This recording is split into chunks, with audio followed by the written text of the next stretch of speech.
Isipin mo na naglalakad ka sa isang malalim at tahimik na lambak kung saan ang mabatong mga pader ay tila mga buhay na anino, mga pader na humahadlang sa bawat hakbang mo at ginagawang matapang ang bawat pag-usad. Mabigat ang hangin, halos mahawakan mo ito at pinapabilis ang tibok ng puso mo na para bang may sinaunang panganib na malapit ng magising mula sa libong taong pagkakahimbing. Naisip mo na ba kung gaano kalaki ang banta ng mga Nephilim na nagpakita bago ang baha? May mga tala sa sinaunang kasulatan na ang mga nilalang na ito ay lampas sa 3 metro ang taas at may kakaibang lakas na higit pa sa kayang makamit ng tao. Ang hiwaga nilang ito ang nag-uudyok sa walang katapusang kuryusidad ng sinumang naghahanap ng kasagutan sa Biblia. Sa tanyag na kwento ni Goliath at David, matatagpuan natin ang salaysay na tumawid sa hangganan ng wika mula sa Hebreo at Ingles hanggang sa bersyong Goliath at David Tagalog. Ang epikong ito ay nag-udyok ng pananampalataya na kayang ilipat ang bundok at buwagin ang higante kahit na tila imposibleng magtagumpay. Lumilitaw ang terminong Nephilim Giants sa iba't ibang kultura mula sa sinaunang panitikang Hudyo hanggang sa mga alamat ng gitnang panahon. Marami ang nagtatalo kung sila iina po ba ng mga bumagsak na anghel o simpleng makapangyarihang tao na inakalang Diyos. Ano man ang pinagmulan, sinasagisag nila ang puwersang dambuhala na humahamon sa ating pag-unawa sa mundo. Bilang bahagi ng pamilyang may pananampalataya, ramdam natin ang bigat ng ating mga takot, ngunit pinananatili tayong matatag ng matibay na pag-asa na umuusbong mula sa Ebanghelyo. Kahit may mga di nakikitang higante, mga karamdaman, trauma o pagkabalisa, may naglalagablab na apoy sa loob na nagtutulak sa atin na magpatuloy, matatag sa mga pangako ng Diyos. Kahit sa mga bersyong Goliath at David Tagalog, ramdam pa rin ang dramatismo at pagbabagong dala ng kwento. Sa mga pamayanang Pilipino, ikinukwento ng mga pastor kung paano ito nagbibigay inspirasyon sa pananampalataya at pagkakaisa. Nagpapaalala na ang mensahe ng Diyos ay hindi nakatali sa anumang wika. Tumitinig ito sa puso ng naniniwala. Kapatid ko, pagmasdan mo si David, isang binatang puno ng Espiritu ng Diyos, handang harapin ang Filisteyong higante gamit ang tirador at 5 makinis na bato. Ang simpleng kagamitan na ito, sa tamang kamay, ay naging simbolo ng tagumpay at pagtatagumpay, patunay na ang kapangyarihang banal ay lampas sa anumang sandatang gawa ng tao. Sa mga tekstong Nephilim Tagalog, binibigyan ang mga nilalang na ito ng mga pangalang nagpapakita ng kababaang loob at takot na nilikha nila sa tao. Ang alamat ng mga bumagsak na anghel ay isang babala sa sobrang kapalaluan ng tao at paanyaya na kilalanin na ikayati mawawala kung wala ang Diyos sa harap ng mga espiritual na higanting mas matindi pa kay Goliath. Sa mga forum at artikulong tumatalakay dito, ang pananaliksik tungkol sa Nephilim 2025 ay nagpapahiwatig ng muling pag-usbong ng interes sa mga mitikong ito, pinagsanib ang arkeolohiya, mitolohiya at pananampalataya. Nagkakaisa ang mga kabataang eskolar at mausisang naglalahad ng paghahanap ng mga artepakto, sinaunang guhit at salaysay na makapagbibigay linaw sa sinaunang hiwaga. Ang sinaunang hiwaga na ito ay nagpapatalab ng ating kuryusidad at tinatawag tayong maging bahagi ng hanay ng mga naglalakbay sa paghahanap ng katotohanan, nagkakaisa sa paniniwalang ibinubunyag ng Diyos ang kanyang mga lihim sa mga umiibig sa Kanya. Kapag tayo'y nagkakasama sa panalangin at pag-aaral, napagtatanto natin na hindi tayo nag-iisa sa espiritual na paglalakbay na ito. Itanghal mo ang iyong puso at pakinggan ang bulong ng Diyos na nagbibigay lakas sa iyong kaluluwa. Parang may init na hininga na nagpapausbong ng pananampalataya kahit sa tigang na lupa.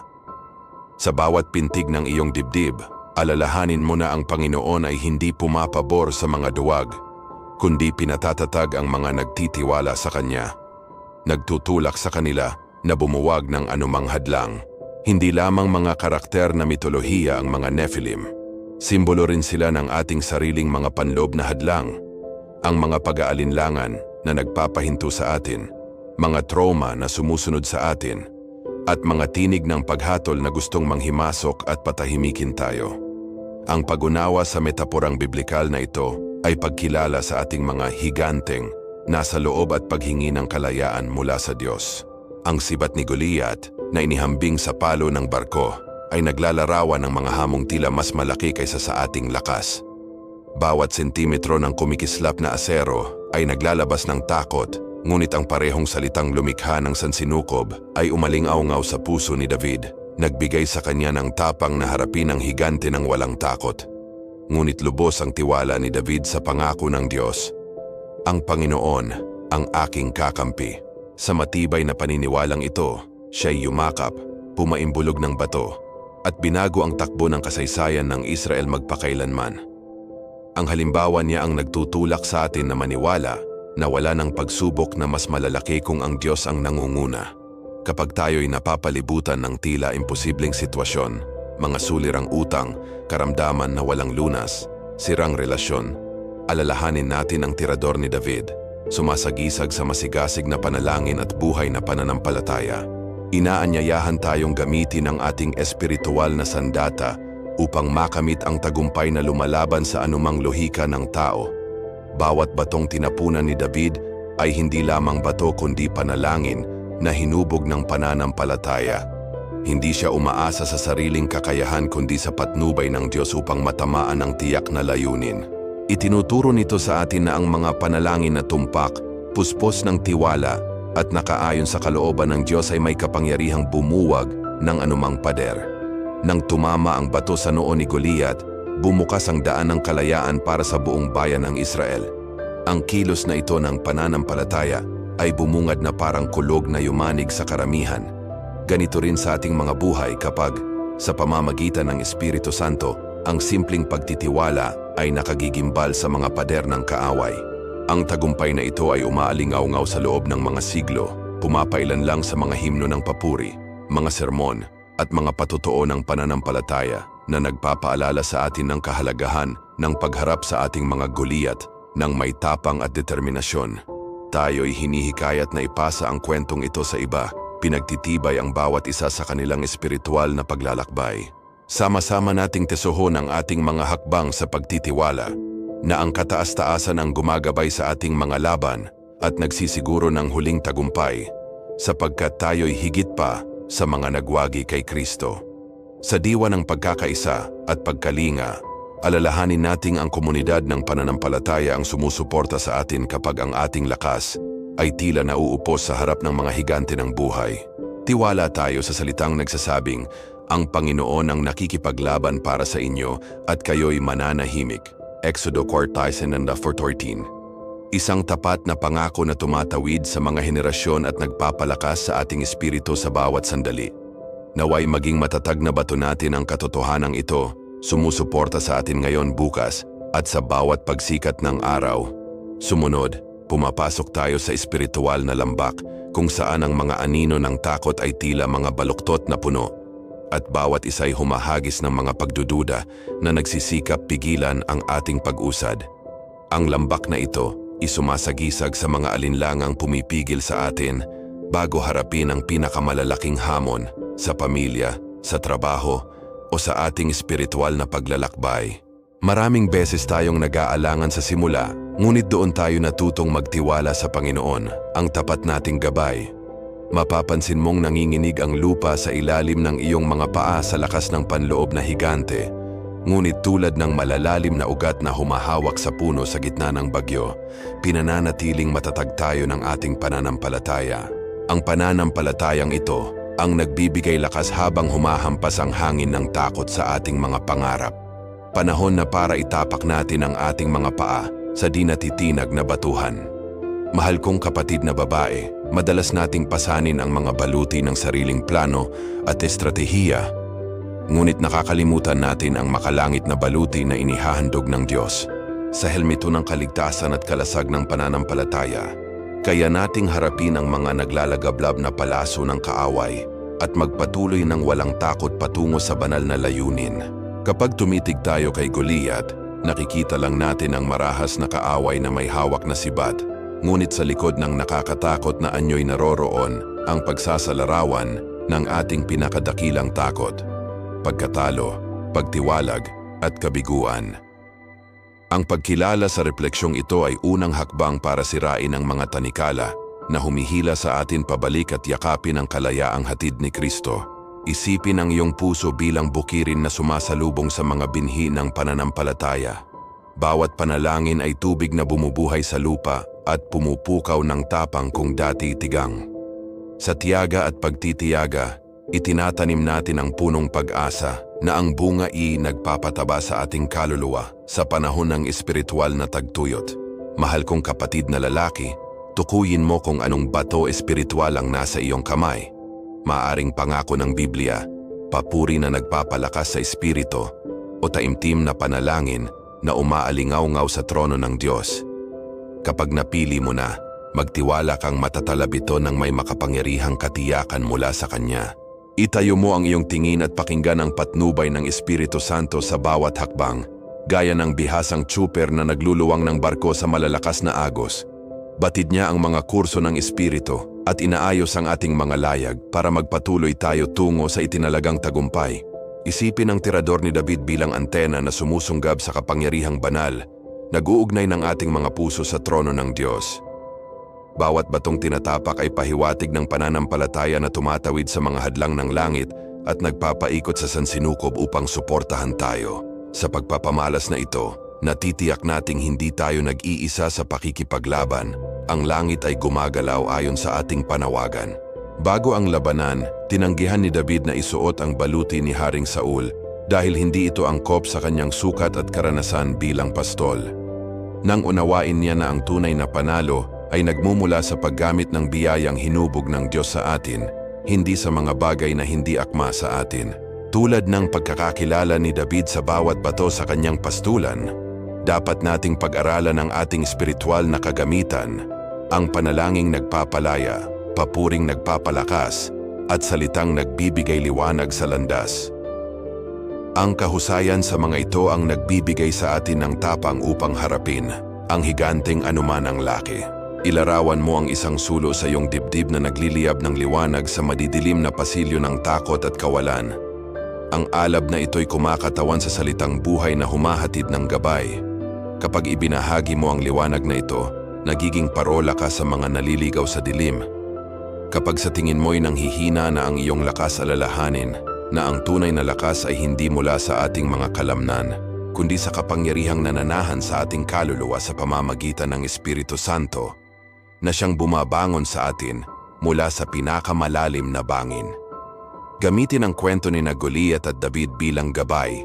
Itinuturo nito na ang pananampalataya ay kumikilos dahil sa pag-ibig, hindi dahas, at hinuhubog tayo maging matapang sa ating mga kahilingan at matiyaga sa paghihintay ng kilos ng Diyos. Sa oras ng takot, magtipon kasama ang komunidad ng pananampalataya, sapagkat ang nagkakaisang iglesia ay parang kolektibong kalasag na pumipigil sa mga sibat ng kaaway na makapinsala sa mga pumupuri sa pangalan ni Jesus ng sabay-sabay.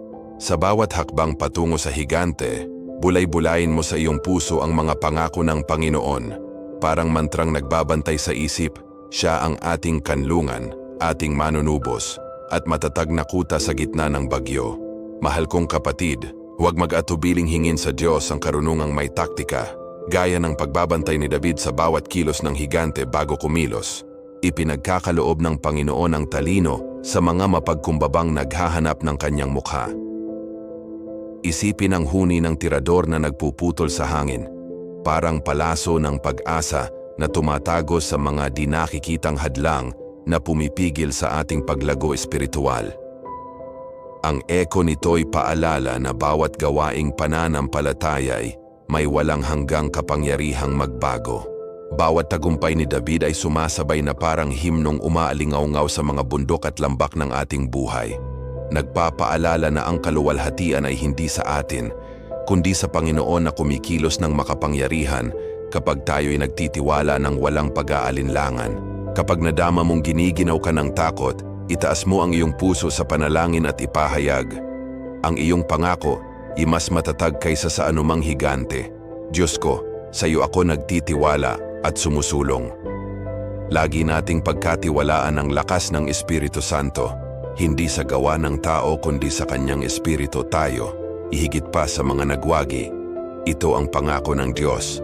Hindi sa pamamagitan ng lakas, ni ng kapangyarihan kundi sa pamamagitan ng aking espiritu, sabi ng Panginoon.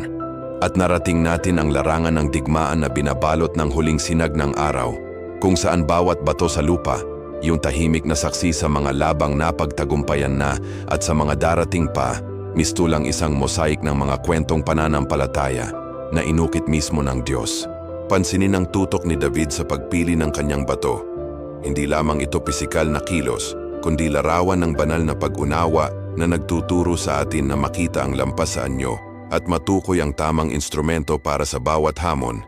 Mahal ko, sapagkat ibinibigay ng Diyos ang kailangan natin bago pa man natin malaman ang ating pangangailangan. Ang mga Nephilim, sa kanilang maalamat na laki, ay sumasagisag sa mga bagay na unti-unting lumalaki sa ating buhay hanggang tayo'y manghina, mga dating kaugalian, nakatagong trauma, takot sa bukas. Ngunit ang pagkilala sa mga panloob na higanting ito ang unang hakbang para pakawalan ang ating pananampalataya at lumakad tungo sa kalayaang ipinaglaban ni Kristo.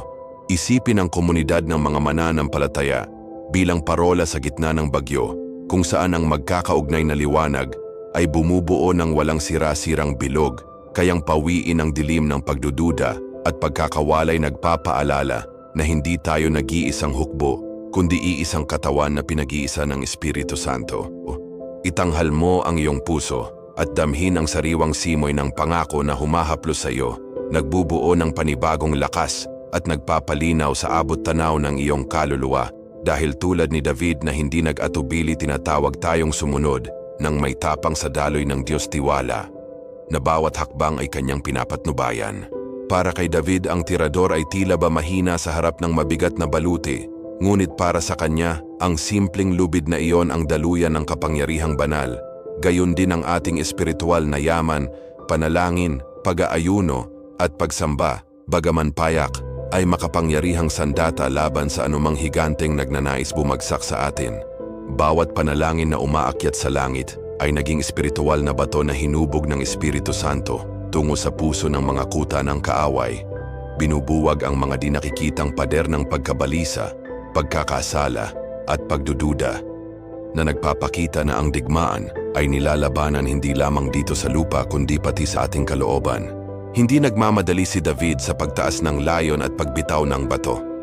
Inantay niya ang sandaling perpekto, itinuturo sa atin ang kahalagahan ng tiyaga at pagsabay sa pintig ng puso ng Diyos. Dahil hindi laging ang unang pagkakataon ang pinakamainam, kailangan nating hintayin ang ngayon na tanging ang Panginoon ang nakakaalam. Kapag pinag-uusapan ang Goliath at David Tagalog o ang Nephilim Tagalog, napagtatanto natin na ang salaysay na ito'y pumapawi sa mga hadlang ng wika at kultura, tumatagos sa iba, ibang puso, na nangangarap ng patunay na ang imposibleng bagay ay maaaring maging totoo sa pamamagitan ng pananampalataya. Ang mga bagong pananaliksik tungkol sa Nephilim 2025 ay nagpapakita ng tumitinding interes na suriin ang mga nilalang na ito sa konteksto ng arkeolohiya at mensaheng Biblia. Ngunit ang tunay na tuklas ay hindi nasa makalumang dokumento, kundi sa mga buhay na pagbabago ng mga taong natubos ng kapangyarihan ng Diyos. Sa ating pang-araw-araw na hamon, mahirap na pagsusulit operasyong kritikal o mahigpit na desisyon sa karera. Tila ba may modernong Goliath na nakatayo sa ating harapan, ngunit ang alaala kay David ang nagpapatibay sa atin na ang taos pusong pananampalataya, gaano man kaliit, ay may kakayahang igalaw ang mga bundok. Sa pag-aaral ng iba't ibang salin, makikita natin kung paano binibigyang diin ng Goliath at David Tagalog ang tiwala ng batang pastol, habang sa orihinal na Hebreo, yaw umuukit ng paninindigan na walang espada ang makapagtatanggi sa pinili ng Panginoon. Bawat bersyon ay muling nagpapatibay sa tagumpay ng pananampalataya. Ipinagkakaloob sa atin ng Diyos ang mga estratehiyang banal na lampas sa pag-iisip ng tao. Ipinapakita niya kung saan hahanapin ang tamang bato, kailan dapat kumilos, at ginagabayan tayo upang bumuwag sa higante ng may eksaktong tiyaga, na ipinapamalas na ang karunungang makalangit ay higit sa anumang payong pansarili. Isipin ang iyong paghinga bilang awit ng pagsamba. Bawat hiningay pagtawag sa pangalan ni Jesus, at bawat pagbugay pagtaboy sa takot, Ang diwang ito'y nagpapatatag sa loob at nagtutulak sa higanteng panloob na umatras. Nagpapaalala na ang tunay na kapangyarihan ay ang pagsuko sa Diyos. Ang batong tumama sa noo ni Goliath ay karaniwang lupa, ngunit pinagpala ng pananampalataya, naging pambihira, gaya ng ating munting alay ng oras, talento at kayamanan kapag inilagak sa kamay ng Diyos. Kanyang pinarami at pinaglihim ang mga himala. Ang komunidad na nagkakaisa sa panalangin ay parang malawak na kalasag na nangangalaga sa mahihina at nagbibigkis sa mga nanghihina. Sa pagtitipon, pinagsasama natin ang ating mga espiritual na bato at bumubuo ng isang hukbong hindi matitinag sa ilalim ng watawat ng biyaya. Bawat gawaing pananampalataya ay isang palasong tumutugi sa puso ng pagdududa. Tumatagos sa mga kasinungalingang nagtatangkang kumbinsihin tayo ng ating kakulangan. At habang inilulunsad natin ang mga palasong ito sa panalangin, ang dambana ng pagtitiwala ay itinatayo sa ating kalooban. Kahit patila nakasara ang pintuan ng tagumpay, alalahanin mong ang Panginoon na siyang bumuhay kay Kristo ay hindi mag-aatubiling kumilos para sa atin. Siya'y tumatayo para sa atin at ipinapahayag ang sigaw ng tagumpay sa anumang madilim na lambak. Patuloy tayong manalangin at gumawa ng may pagsunod, sapagkat ang tagumpay ay hindi nakasalalay sa ating lakas, kundi sa katapatan ng Diyos na tumutupad ng kanyang mga pangako at hindi kailanman iniiwan ang mga taimtim na naglalapit sa kanya. At sa wakas, sa salita na nagsasabing, lahat ng bagay ay aking magagawa sa pamamagitan niya na nagpapalakas sa akin. Filipos 4:13. Itinatapat natin ang ating mga paa sa walang hanggang bato, tiyak na walang higanteng makatatagal sa kapangyarihan ng kataas-taasan. At narating natin ang larangan ng digmaan na pinailawan ng paglubog ng araw, kung saan ang bawat bato sa lupa, tahimik na saksi sa mga labang napagtagumpayan na at sa mga susunod pang hamon, mistulang mosaik ng mga kwentong pananampalataya na inukit mismo ng Diyos. Isipin ang isang bahaghari na sumisilip matapos ang isang malakas na bagyo, nagpipinta sa langit ng pag-asa at nagpapaalala na, kahit pagkatapos ng pag-ulan, tapat ang Diyos na buhayin muli ang ating lakas at mga pangako. Binibigyang inspirasyon tayo ng simbolong ito na kilalanin na ang mga pagsubok ay nagbubukas ng daan sa di inaasahang mga biyaya. Kapag hinaharap natin ang ating mga pang-araw-araw na Goliath, mga pangamba na nagnanakaw ng ating tulog o problema, sa pera na tila hindi malalampasan, inaanyayahan tayong alalahanin ang kwento ni David na sa pamamagitan ng isang payak na tirador, natalo ang isang higante. Ang ating pananampalataya kahit maliit ay nagdadala ng kapangyarihan ng Diyos sa pagkilos. Sa alaala ng tirador ni David, napagtatanto natin na ang ating espiritual na kagamitan, panalangin, pag-aayuno, at pagsamba ay kayang wasakin ang mga di nakikitang pader at tanggalin ang mga hadlang na tila matibay. Panahon na para gamitin ang mga ibinigay na ng Diyos sa atin, na may buong tiwala sa kanyang patnubay at kapangyarihan. Kapag tumitig ka sa bituin ng langit sa isang payapang gabi, naaalala mong bahagi ka ng isang malawak na universo na nilikha ng Diyos na sumusuporta sa bawat tala. Kung ipinapakita niya ang kanyang kapangyarihan sa kosmos, gaano pa kaya niya aalagaan ang ating mga personal na laban na inilaluwal natin sa pamamagitan ng panalangin at pananampalataya? Mahal kong kapatid na babae, madalas kang makaramdam ng maliit sa harap ng mga higante sa buhay, ngunit tandaan mo na para sa Diyos, hindi hadlang ang laki. Nakikita niya ang iyong puso, kilala ang iyong kwento, at naghahanda ng mga estratehiyang hindi inaasahan para sa iyong tagumpay, sapagkat ang kanyang karunungan ay lampas sa anumang plano ng tao. Itulak mo ang iyong tingin sa matuwid na mga pangako, damhin ang banayad na simoy ng biyaya na humahaplos sa iyong isip at nagpapanibago sa iyong pag-asa. Bawat bersikulong pinagninilayan mo'y tulad ng isang hininga ng buhay, handang magbigay lakas sa iyong mga susunod na hakbang at patatagin ang iyong paglalakbay. Binibigyan tayo ng Diyos ng mga espiritual na kaloob para sa bawat labanan. May tumatanggap ng salita ng kaalaman, may tinatanaw ng kaloob na pagpapagaling o paghuhusga.